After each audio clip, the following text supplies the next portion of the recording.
Today we're going to be covering Batman Beyond, Joker Beyond.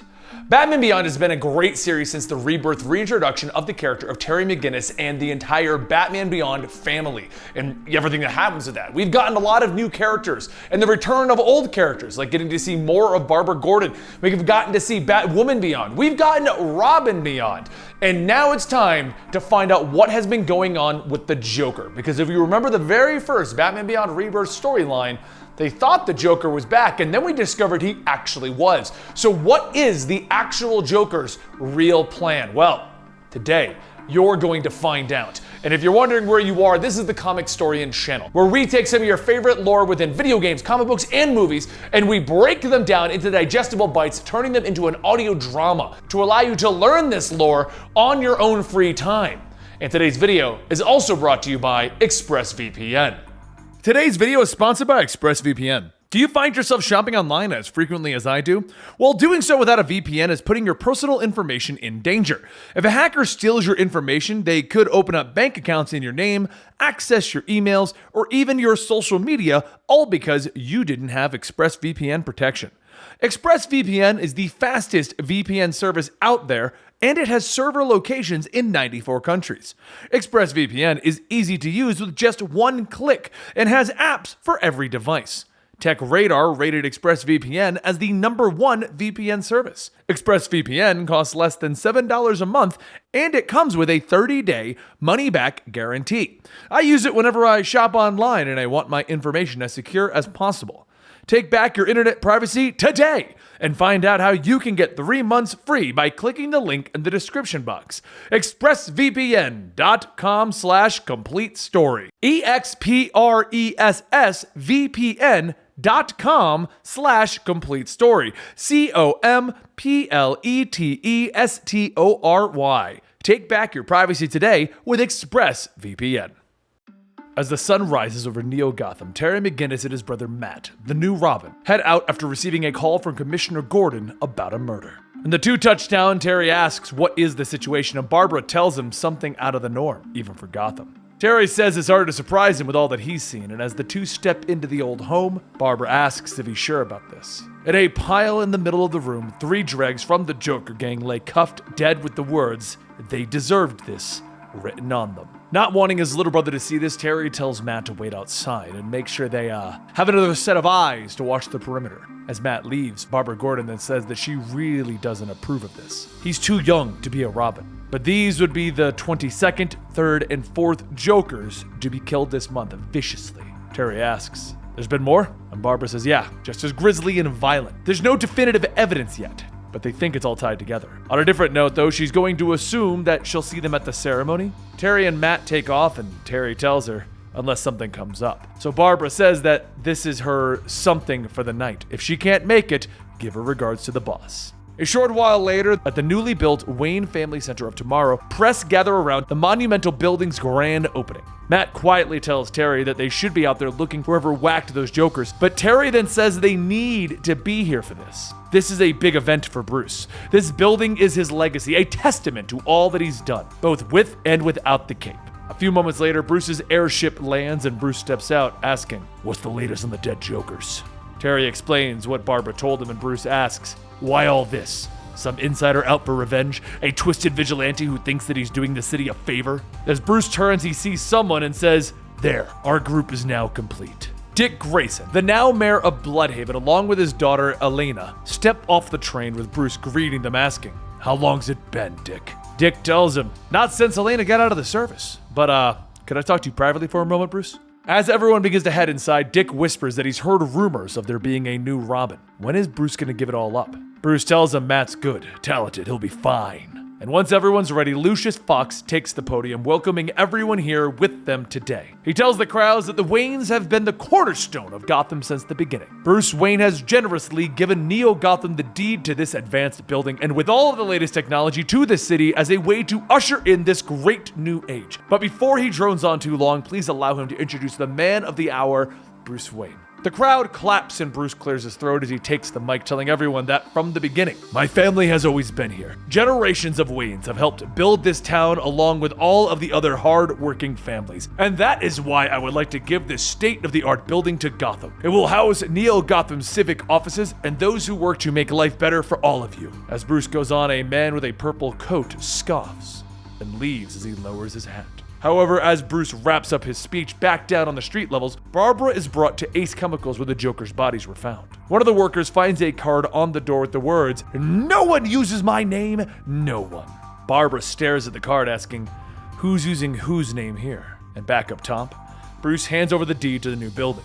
As Lucius opens up the envelope, he pulls out a letter with the words, "The joke's on you, Brucey!" Just then, the sound of grinding metal can be heard and everyone turns to see one of the trains to the building speeding into the station. Bruce grabs everyone, telling them, "We need to go!" And Terry and Matt run away so that they can change into the outfits of Batman and Robin without being seen. Once ready, Terry flies over to the train to try and stop it in its tracks, but a device planted onto the train's controls pulls the lever and the train flies off the rails. As the train begins to break apart, it crashes into Bruce's new building, causing massive damage to it in the surrounding area. The elevator Bruce and the others were on begins to fly off the tracks, and Terry and Matt swoop in to catch them before the building explodes again. Meanwhile, over at the police station, reports of the explosions flood in, with Barbara running to the office to get ready to leave when she hears a familiar voice. And the voice says, "Hello, Commissioner, or shall I call you Babs?" Barbara gets ready to speak, but the person tells her that it's been a very long time. You age so well. I've always felt particularly close to you, like we have a special bond. You hate the Jokers as much as I do, ripping off a good man's name the way that they did. Criminal, I say. They deserved to die. Barbara finally collects her words, simply stating, impossible. Joker spins around in the chair, pointing his gun at Barbara, asking, "Why so shocked? Are you stating that Bruce never told you that I was alive?" Joker fires his gun, but as Barbara narrowly dodges the shot, he asks, "Are you getting faster in your old age?" Barbara grabs a drawer from the filing cabinet, throwing it at the Joker, yelling, "You're the one who brought down the Wayne building!" As the gun is knocked out of Joker's hand, he reaches down, grabbing it, stating, "Well, I can't say you're wrong about that. Gloriously guilty as charged." Barbara then takes the miniature flag on her desk, stabbing it into the Joker's hand, kicking him in the face, knocking him out of the building. She shouts that he should never have come back, and as she looks out the window, she says, "No way." Joker is standing on a hover taxi, telling her, "Ta-da! Can you believe my good fortune? It's almost like someone planned it in advance." Barbara grabs her gun and begins to shoot, but as the taxi flies away, Joker yells, "Too bad I'm out of range, Babs! Just look at the Wayne building, how tragic!" Back over at the Wayne building, Terry and Matt grab a hold of the elevator with Bruce and the others in it and set it on the ground. As everyone gets out, Dick asks, "Did that runaway train just take out the entire complex?" And Bruce tells him, "That was no accident. My building was targeted." Dick then asks, "Any idea who?" So Terry flies over, stating that they're going to worry about that later. We still have to help the injured. Over on the flying taxi, Joker watches the news feeds of Terry and Matt helping the people, and he asks, "Is that Be Still My Heart? A new Robin? How perfect! Now I've got a goal worth working towards. Something to shoot for. Shiny red and green target." Down on the ground level of the Wayne building, Terry and Matt sift through the rubble, helping get everyone trapped out as quickly as they can. As the last few survivors are pulled out, a police car speeds by, with Barbara jumping out, telling Terry, "You have to get Bruce. We need to talk now." Once everyone is together, Barbara tells everyone what she saw. He's alive, not some imitator, the 100% real deal Joker. Chances are that he's the one who's been killing the Jokers. All of the notes they found didn't make sense at first, but now Bruce sighs, stating, "I'm the one responsible for this. He was the one who took down the building, killed more than he can. Oh God." Meanwhile, elsewhere, the Joker's eyes widen as he sees what he's been looking for, stating, "There you are! Tribute to the greatest moment ever! Glorious, wonderful, exhilarating, and now, at long last, time for the sequel." He laughs as he pulls down the crowbar from the wall that he used to beat Jason Todd to death. Later that night, a Joker's thug holds closed his trench coat, stating, "I hate this, but I gotta do it, no choice." He walks into the Joke's on You magic shop with the man behind the counter stating, "Hey CC, been a while." CC opens up the trench coat stating, "I'm sorry for everything, but I have to do this for Ruby, so the card won't kill her." CC opens up the coat, revealing a vest of dynamite and a screen with the Joker on it. And he yells, "Hello, Bertie! You supply the Jokers, the Pretenders! That's an infringement on copyright, trademark, and every standard of good taste that there is. You made them look like me. That's an insult, Bertie, one that cuts to the core. Take it away, CC." CC begins to cry as he holds up the remote, telling him, "I'm sorry," and he presses the button. The entire building blows up with the Joker shouting, "That would be sad, so very, very sad. But the indignity of it all the Jokers stealing my good name and using it for their own personal gain. Why, that is appalling, appalling, I say. They were imposters, frauds, and you know what else is a fraud? Neo Gotham. This town should be like it used to be, gritty, grimy. Wouldn't you agree, my loyal throwbacks?" In front of Joker stands 5 former Joker's members: Dottie, Willie, Ronnie, Ruby, and John. Joker sticks a cigar in Dottie's mouth, stating, "You realize what needs to be taken back, right? Don't worry, the cigar won't explode. In theory." He lights a cigar, stating, "Just one thing that's wrong, and that something is John. You're what's wrong?" John steps back asking, "Me?" And Joker grabs him by the face, telling him, "I have Ronnie, a Willie, a Dottie, and a Ruby, but John doesn't fit into that." As Joker goes on, Ruby starts to cry. Joker asks, "What's got you down?" She tells him it's CC. He was my. And Joker asks, "You're honey doodles? Forget about that. You're a throwback now. Here to help take Neo Gotham back to the mud hole it was meant to be." Ruby asks, "When it was plain old Gotham City?" And the Joker shouts, "Precisely! This town used to be such a grand place. Dark, creepy, filled with muck, blood, guts, and crime. It was glorious. And now everything is new and shiny. What's up with that? And the Bat? Don't even get me started on the Bat. He flies without a cape. He has wings, red wings, and a flying Robin. Have you ever heard of such a thing? It's crazy, I say, crazy. But it certainly proves what tech can do for a man. That's why if Batman is going to embrace technology, I shall too. John here, he'll be the key to making that work." John excitedly yells, Of course, boss. Whatever it takes, I'm here for you." Joker takes out his knife, stabbing John. "No, not anymore, you're not." Later, as Terry and Matt head over to the destroyed magic store, Terry asks, "What's the target?" Matt tells him a novelty shop, some goofy joke stuff. Terry thinks about it and says, "Seems petty. The Joker is a psychotic criminal mastermind. Why mess with a low-level shop?" Just then, beams fire down on the two of them, forcing them to fly up. As the two go up and over the building, they see the old Joker shooting at them, and Matt asks, "Jokers?" Dottie yells back, "Not Jokers, we're the throwbacks." Terry throws a set of batarangs, asking, "What's the difference?" Ronnie tells him, "It is to the boss." Might be a name only, though. Matt flies down, pulling back, causing Dottie to shoot Ronnie, and laughs as he gets away. Terry then jumps down, kicking Dottie, yelling, "I don't care about you, where's the Joker?" Across the rooftop, Ruby runs into the building with Matt following, yelling for her to get back. Just then, Matt is punched back out, and Terry catches him asking, "Did she do this? How?" And Matt tells him, "No, not her. Something monstrous." As he says that, Terry can hear the Joker calling out to him, stating, "I can't say I love what you've done with the place. Made it all spiffy, and those wings, so you can fly. Far as I'm concerned, that's cheating. But if you're going to cheat, then so will I, Bats." Just then a giant cyborg John walks out and the Joker yells, "Think of him as Joker Beyond!" Joker bursts out laughing as John fires a giant destructive beam right over Terry's head. John himself begs to help, but Joker tells Batman that he has plenty of help. "And did you know that it's a bird hunting season?" John's arm transforms into a Gatling gun and begins to shoot, with Terry throwing himself over Matt, asking Bruce and the others if they are seeing this. Bruce tells him, "Trying to get a read now." And Joker then says, "You know what I've always wanted? A grenade launcher!" He shoots off a grenade, knocking Terry and Matt into the air, but as Terry recovers, he asks, "You got any ideas, Bruce?" Joker asks, "Are you talking to somebody? Bruce who?" Bruce radios back, telling him, "John is constructed out of promethium metal. Hit him with the heaviest artillery that you've got." Terry and Matt both throw their high explosive batarangs, but John jumps up, blasting them out of the air with his eye blast.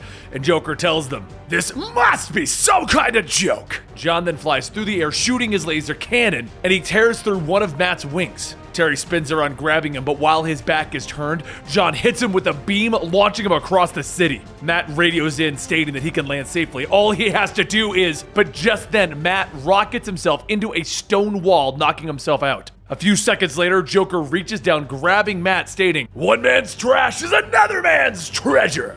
So I ask you, little bird, how often does history get a chance to repeat itself? Back across town, though, Terry pulls himself out of the debris, and Bruce tells him that Matt is MIA. He needs to find him before... Terry hears Joker laughing as John blasts a hole into the hospital's ventilation system. Joker calls out, "What a better way to help the sick and the broken than some laughing gas! Enough to fill the lungs of everyone! What better way to die than die laughing!" Terry charges into John, throwing him off his feet, but John gets right back up and Joker asks, "What if I was to use the gas on you?" As Terry is sprayed, he tells Joker that it's kinda useless on somebody who has their own oxygen supply. Through the smoke, John lunges out, grabbing Terry, and he begins to crush him. But before it's too late, Terry reaches down, hitting the electrical discharge button on his belt, and he shocks John into letting him go. John gets up with the Joker yelling, "That's cheating! But while I'm down and out, guess I should go back to filling up the hospital!" Just then, a bat plane speeds by, hitting John, destroying his entire body. Terry jumps up, asking, "Grayson?"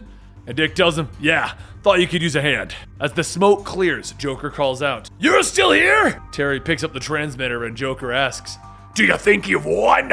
And Terry tells him, "Well, your cyborg isn't looking too good, so I'm gonna say yeah." And Joker then asks, "How about your little friend here? Unfortunately, little Robbie is a bit too busy to answer, though. Aren't you, little Robbie? Speaking of friends, I've got quite a few down here on the streets. They all appreciate the good old days. So, since we can't all move up to luxury palaces in the sky, how about we bring the upper crusters to them, just like Wayne's new tower? To kick it off, I'm gonna throw a party. One in which the Joker, that would be me of course, celebrates the most famous and greatest day in Gotham history, complete with the blood and DNA-stained commemorative crowbar. But I'm nothing but a good sport. I'll give little old Robin here a chance to keep breathing, so long as you tell me about the man you were talking to. Tell me about the man you call Bruce." As Joker cuts the feed, he says, "I really miss the good old days. Good times, best in fact. Oops, almost forgot my pills. Who could forget my greatest hits though? Like the Commissioner's Daughter, Blammo, or Robin. Oh boy, Robin. Talk about a mess. Dry cleaner never could get the suit clean. Today it's time for a comeback, to prove to everyone that I wasn't a one-hit wonder. Oh, and all I would have to do is bash someone's head in." Matt shouts that Batman is gonna be here any second, so Joker grabs him by the head, looking right at him. "Oh, kiddo, you're a goner! But to preserve the moment for all of history, we're gonna be broadcasting it worldwide! However, before Project Skullcracker begins, this Bruce who?" Matt remains quiet and Joker tells him, "Fine, I'll make you talk, or better yet, scream!" Back at the Batcave, Bruce tries to find Matt's last known signal when the Joker appears on the screen. Joker tells everyone that he's sorry for interrupting everyone's mundane programming, but he has a very special feature for all of them to see. What, you might be asking? Well, for a matter of life and death, of course. Emphasis on the death part. Joker points to a coffin with cloth draped over it, and the words "Dead Bird Boy" appear on it. Bruce begins to feel regret for letting Matt go out as Robin. Joker pulls Matt onto the screen and says, "Last chance, kiddo! Who were you talking to over that radio?" Matt tells him, "My mother." So Joker lifts the crowbar above his head, telling him, "If that's the way you want it, nice knowing you, bird boy." But before the Joker can strike, he stops and says, "Wait, I can feel it. You're out there, aren't you, old bat? You're watching, hiding. Put the kid in the casket. Bring the lighter fluid." Bruce shouts, telling Matt, If you can hear me, cooperate. Whatever the Joker wants, tell him. Soon, the throwbacks begin to pour gas onto the coffin. And Silly says that this is so they don't end up like John. Ruby says maybe they'd be better off dealing with the bat and then the J. Willie flicks the lighter, and just as he goes to light the coffin, Terry bursts through the wall, punching them both with his fist, shouting, "Leave him alone!" Ronnie goes for the lighter, but before he can grab it, Dick swings in, kicking him in the back of the head. Ruby picks it up, stating that it looks like it's up to her now. Best to do what Jay says. Dick picks up 2 metal bars, cracking Dottie and Ronnie, stating that he's amazed at no matter how bad the Joker treats his crew, they're always loyal to him. Terry punches Willie, telling him, "And you're all just delusional." But while the two aren't looking, Ruby lights the casket and it ignites in a fiery blaze. Terry screams out, "No!" And he runs over, prying open the lid. When he looks inside, though, he asks, "What the hell?" Bruce asks, "What's going on? Is Matt alive?" Joker tells him, "For now, but that could change." Bruce turns back, stating, "It can't be." And Joker says, "Sure it can, old buddy. The fact that you didn't notice the message with me in it was pre-recorded really shows your age, Batman." As Joker steps into the light, he holds a gun to Matt's head and he says, "Little Robin sang like a bird. It's nice, because people like us have been friends for so long. We should be on a first-name basis. Huh, Bruce?" Elena runs at the Joker, telling him that he's made a mistake coming for her. But Joker shoots her in the arm, telling her, "You know, the commission's daughter, the mayor's daughter, you're all the same." He places the gun to the back of Matt's head, telling him, "The next one goes into her brain. The second is in the boy's head."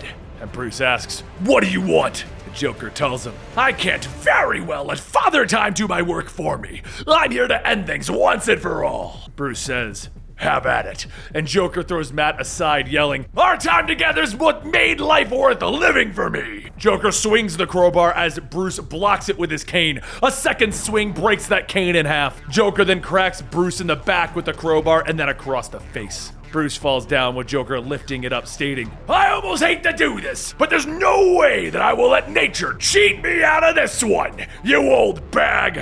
Bruce gets back up, positioning his body to let the crowbar hit him across the shoulder, but while Joker thinks he's won, he gets up, stabbing the broken cane into his arm. Bruce reaches into the Joker's vest, grabbing the gun, stating, "This one chance is all I get." And Joker laughs. "You know what? Go ahead and do it. Do it for Babs, do it for Robin, and so many more. You know you want to." But that's when Joker grabs his chest, stating, "My heart, not yet, not now." With one last gasp for air, Joker slowly releases his shirt, falling to the ground. Bruce stares at the Joker's body, and Matt runs over, stating that he's so sorry. If he hadn't talked, he wouldn't have found. But Bruce stops him, stating that he has nothing to be sorry for. He's alive. And this demented, twisted soul has told his last joke. Except Matt sees it differently. He sees the Joker has broken in and he's won. He hangs and he begs the Joker not to do it, and the Joker laughs, telling him, "It's nice to see you use please. But years ago, I killed a Robin, and tonight I'm going to do it again." Lightning strikes as Matt screams, waking from his nightmare. He pants and he looks at himself in the mirror, stating that he can't let this get to him. He can't be afraid. Don't ever be afraid. Down in the Batcave, Dick asks Barbara over the comms if she's got anything. And Barbara tells him that she ran all the tests, went through every record that they've had over the decades. There's no doubt that this is the Joker and he's dead. And Dick says, after all these years, it hardly seems possible. Bruce thinks about it and Elena asks, "Do you have any doubts?" And Bruce tells her, "Did he die of some kind of heart attack? It seems wrong. Too peaceful for a monster like him." Barbara looks at the body and pushes it back into the locker, stating, as difficult as it was to comprehend, that twisted maniac is gone forever. Dick then says it's a shame that it didn't happen sooner, and Bruce tells him that that's why Terry is out there making sure that they wipe out the Jokers once and for all. And just then Matt runs in asking if they're talking about Terry. He went off on some mission alone, right? Dick tells him it's nothing to worry about, just rounding up the last of the Jokers. This time of night, he should be sleeping anyway. Matt yells, "The Jokers are trouble, Terry needs him." Everyone turns back to the video feed of Terry fighting the last of the Jokers. Dick says, "See? Nothing to worry about. Terry is just..." But when he turns back, he sees Matt has already left. Dick tells Bruce that this business with him being Robin is on him. Wasn't Barbara and Jason enough? Not to mention the fact that the Joker almost killed his daughter. Bruce stares at the screen, stating that Matt has the stuff, he'll be fine. And a few moments later, Matt arrives at Terry's coordinates and he sees him blasting out of the building. One of the Jokers shouts not to let up, keep going. So the gang blasts Terry again, but Matt falls down, knocking everything to the ground, stating that they're not going to pull that trigger again. He picks up one of the thugs, stating that he's a murdering sicko. The man laughs, stating, "Idiot, don't you even know to watch your own back?" Just then, Matt is hit from behind, and another thug says that he's right, Junior. Gonna keep an eye in the back of your head for this kind of stuff, but I can help you with that. The thug brings the buzzsaws closer to Matt's face, so Terry throws out batarangs, knocking that thug back, and he tells Matt that he's got this. He should have stayed home. One of the thugs from before asks if they're really arguing, and Terry grabs one of the men, throwing him, telling him to shut up. The female of the group bends down, stating that she was just here for the ride. She really didn't want any part of this. And so Matt asks if she's going to surrender, and she smiles, stating for a cool guy like him, she'll go wherever he says. As she gets closer, Terry shouts for him to look out, and the woman pulls out a crowbar and begins to swing. Matt stares, frozen in place, but before the crowbar could land, a hand reaches out, catching it. Dick Grayson grabs the crowbar and knocks the woman out, telling Matt that he shouldn't be here. A few moments later, Matt snaps out of it, stating that he's sorry. And Dick kneels down, stating that he shouldn't be. The only thing that he should be worried about right now is being a kid. Later, back in the Batcave, Matt shouts that he will not stop being Robin, but Terry tells him that he froze and almost got killed. Dick says as his legal guardian it's his call, and Bruce even agrees. And Matt asks, "So what? I locked up for a second. It won't happen again. Tell him, Terry." Terry says that he knows it hurts, but Dick is right. Deep down, he knows that Robin's time has come to an end. Matt takes off the mask, and Bruce looks back at the computer, stating that it's done. The Jokers are finished. And Dick says, "Wait, whatever happened to Harley Quinn?" Back at the morgue, a woman opens the locker containing the Joker's body and says that he doesn't belong here. He deserves better. "Come on, I'm taking you home, Puddin'." And there you have it, Joker Beyond in the Batman Beyond series. This actually wraps up our Batman Beyond coverage, getting it to its current point, its current evolution. So we're going to be bringing this first half into a full story very soon. But then we're going to be going into the next Batman Beyond comics, because as far as I know, the comic hasn't ended. Didn't end with the Joker as far as I know. Maybe I'm wrong. I haven't actually seen it come out in quite a while. Either way, Batman Beyond of Rebirth is something that I've really been enjoying and I've been having a lot of fun with, and I hope you have been as well. If you want to get more of the various comic books that come out, or video game lore or movie lore, consider giving us a subscription and then turning on that little bell so you actually know when videos get released. You can also give this video a like to let us know that you enjoyed it, and tell me down below the favorite element of the Batman Beyond universe for you. Is it Terry? Is it Bruce? Is it Matt? I need to know, because we need to get down there and have a discussion about this whole thing. And if you want to get this video and many others early, we have an early access program called the Comicstorian Premium Membership. If you go on over to our Patreon, you'll see the various tiers, but the easiest one to get into gives you 3 days or more early access to a lot of our videos. So consider that if you really enjoy what we do here. And if you just want to keep watching the videos right here, thank you for sticking around and supporting us. We'll see you next time right here at Comicstorian.